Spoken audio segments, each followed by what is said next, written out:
une grande carrière et un grand cœur. Voilà la phrase qui pourrait rapidement résumer Michel Drucker. Dans son livre paru en octobre 2013, le célèbre animateur est revenu sur le moment où il a connu le creux de la vague. À 55 ans révolus, son émission Champs-Élysées prend fin et il n'a pas d'autre projet vraiment concret.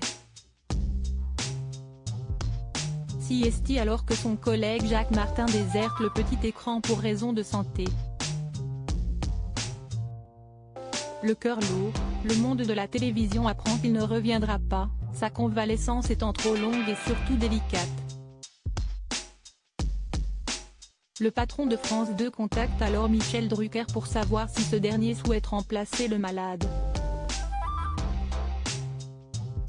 Gêné, le mari de Dany Saval tient absolument à demander l'approbation de Jacques Martin avant de prendre sa décision.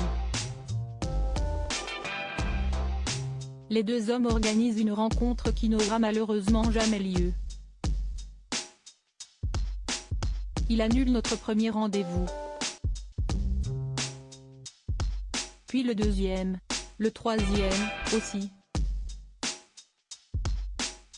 Il est fatigué, la convalescence est délicate. Au fond, je comprends qu'il ne veut pas me voir parce qu'il ne veut pas que je le voie. Diminué sur son lit, il n'a pas envie de recevoir le type plus jeune, valide, à qui on propose de le remplacer en son royaume. Constater que le monde continue de tourner sans vous doit être insupportable. Raconte-t-il. Un grand regret pour prouver sa bonne foi, Michel Drucker envoie donc un gourmand présent à l'animateur alité.